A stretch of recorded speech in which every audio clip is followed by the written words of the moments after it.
Welcome back to Curious Now from the Center for Medical Simulation. I'm Jenny Rudolph, an organizational scholar, continuing to be interested this week in everything to do with self, team, and organizational leadership. And this week, I'm going to continue the focus on something I call self-leadership. And that comes out of the work of Daniel Goleman, who famously introduced the idea of emotional intelligence. And the basis of emotional intelligence, the foundation of emotional intelligence, is self-awareness and self-management. And the way we think about that at the Center for Medical Simulation is we roll that up into the idea of self-leadership. I want to return to the story of rowing that I introduced last week. And as a senior at Harvard College, I had played basketball for 3 years on the varsity. And don't be too wowed by that, because I was a very ordinary basketball player who mostly sat on the bench. I had also played basketball all through college, and I loved it. But in my senior year, I sprained my ankle perhaps for the umpteenth time, and my trainer suggested that I get off my feet for a semester. This was actually quite heartbreaking news for me because it was my senior year, my last year of playing, and I really, really didn't want to quit the basketball team. But I thought she was right, and I hunted around for something else to do.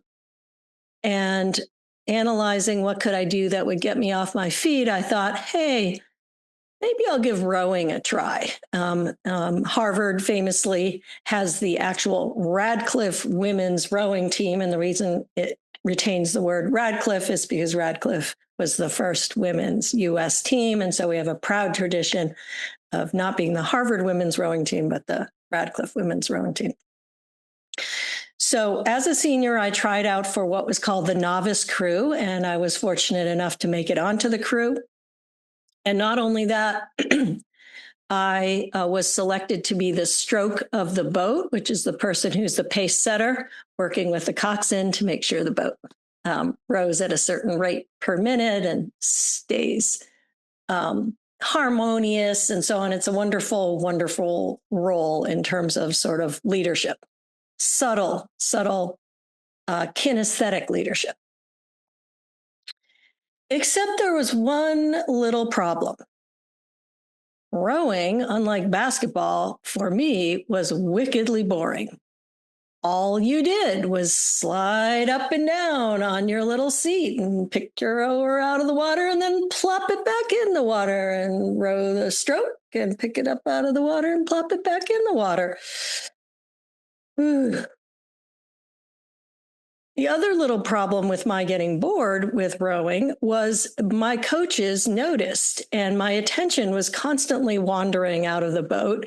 And my coaches would say things like, relax your shoulders, Jenny. And I would, but then I'd forget to relax my shoulders because I wasn't really paying attention. And after a while, I realized, like, if I couldn't figure out how to manage my attention in the boat, I was never going to be a very good rower. And so I stumbled upon mindfulness meditation, something as an elite athlete, at least I thought of myself as an elite athlete, I thought was a tiny bit woo-woo. But fortunately for me, I found a course offered in Cambridge by a guy named John Kabat-Zinn. And for those of you who know anything about mindfulness, John Kabat-Zinn became a leader in popularizing meditation in the U.S. Long ago, in the years that I was rowing. Anyway, I started recognizing this phenomenon that the Buddhists sometimes call monkey mind, which is, my mind would just jump all around and oh, that was an interesting thing on the side of the Charles River. Oh, what T-shirt was my teammate wearing today, et cetera, et cetera.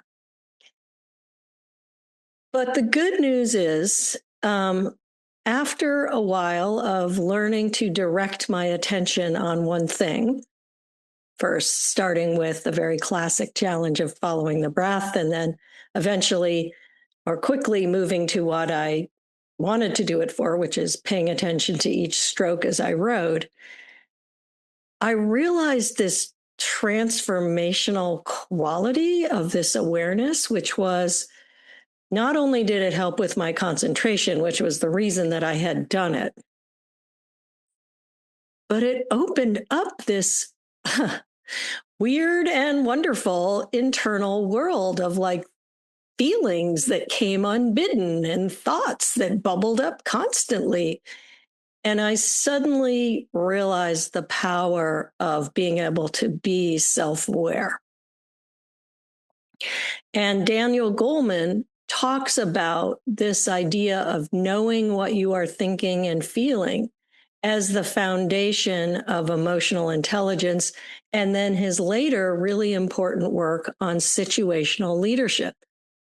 And that you can't manage your own internal world. It's really hard to manage the external world. And as one of our simulation fellows, Chris Del Maestro, said, he said, Jenny, I've really come to learn that leadership is an inside job. I really have to know what's going on with me first so that I can be a really great mentor for my residents and my fellows and be a great colleague.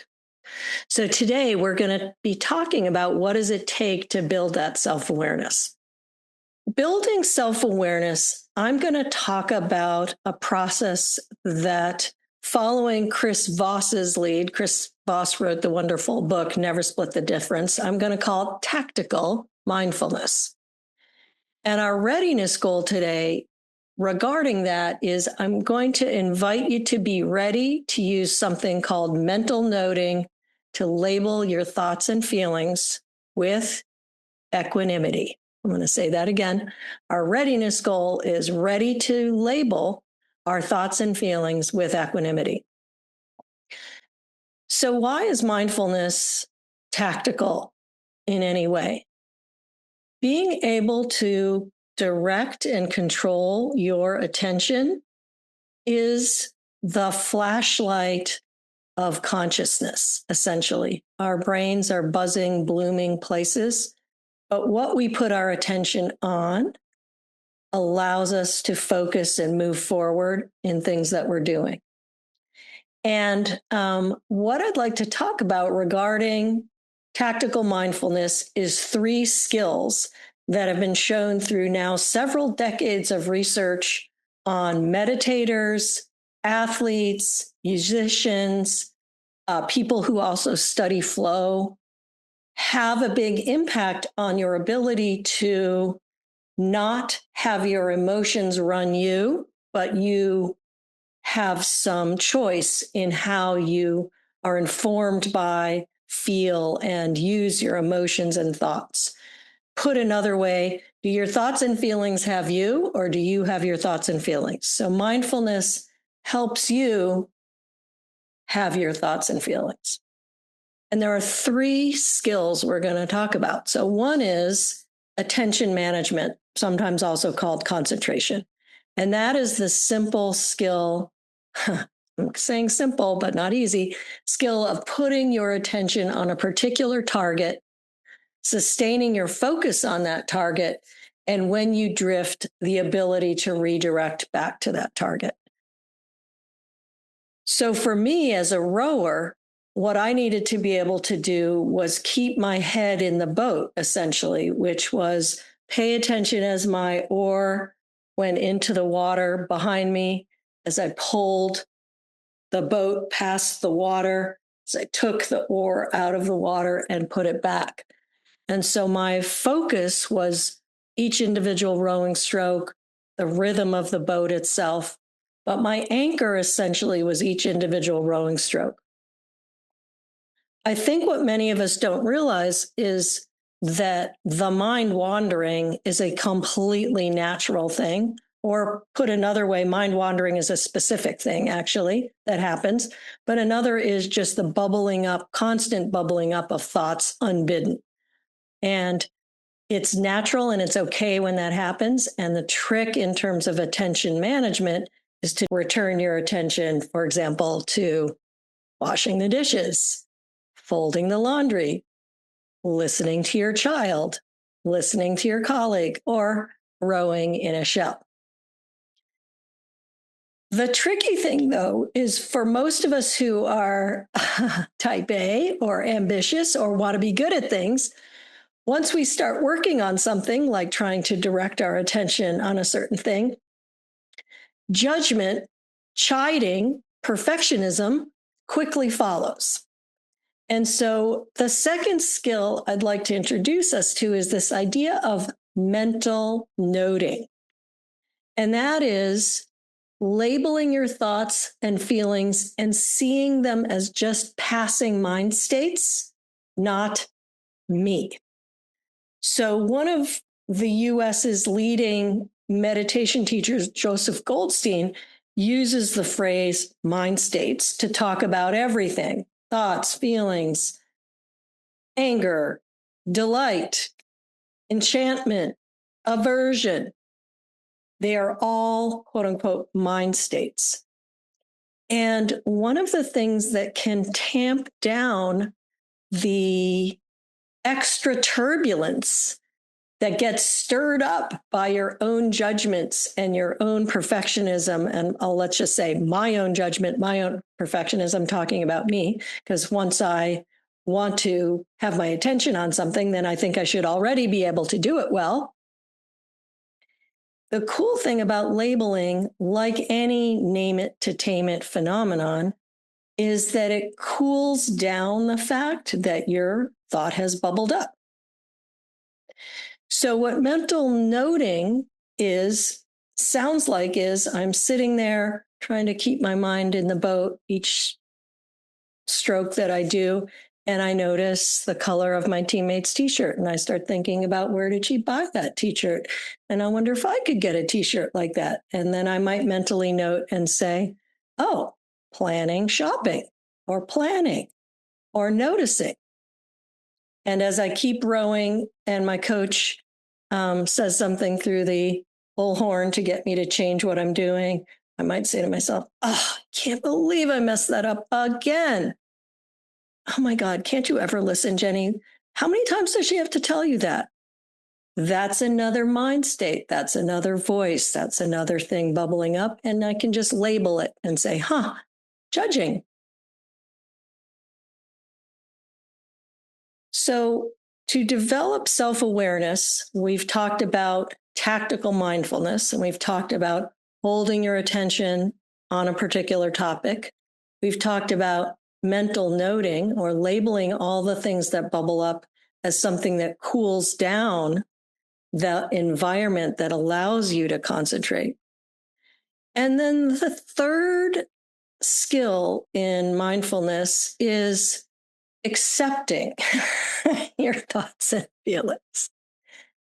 So accepting your thoughts and feelings. Mental noting really helps with that, but there's a practice or discipline of having some compassion or empathy for yourself and recognizing your humanity. Your brain was designed to bubble up thoughts. Your heart or your whole state was designed to have emotional reactions to things. That's what keeps you alive. That's what keeps you going. That's what lets you make decisions. So accepting those things as they happen is the third skill here. And there are a number of different tricks that come along with that. But one of them that has been very helpful for me is just to say something as neutral as, oh, well, another thought, oh, well, judging again, oh, well. I find that the duet of mental noting and metaphorically relaxing my shoulders, softening my jaw, and maybe laughing at myself for what I'm doing really helps with that acceptance piece. Why should we care about this tactical mindfulness? Why should we even care about self-awareness? Research by people like Lisa Feldman Barrett and my PhD classmate Myung-Gu So has found that if you are aware of your thoughts and feelings, especially your feelings, you can make more judicious choices about how much weight to give them in the leadership choices you make, in the decisions you take, in the way you choose to interact with people.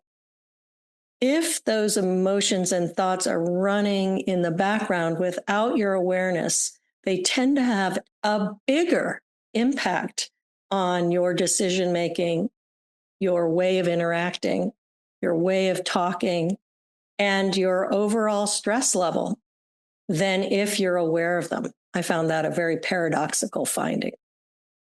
And so, in the service of self leadership, self awareness is a foundation. So, let's talk about the workout of the week this week. It's a little bit multi step, a little more multi step than usual. Here's what I challenge you to do.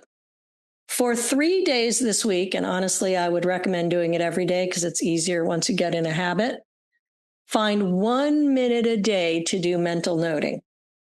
Just set a timer. If you want to do 2 minutes, you can, but 1 minute is good. And how to do this? Choose one ordinary activity. It could be cooking, it could be washing dishes, folding laundry, brushing your teeth, walking your dog. And hold your attention to the best of your ability on that activity.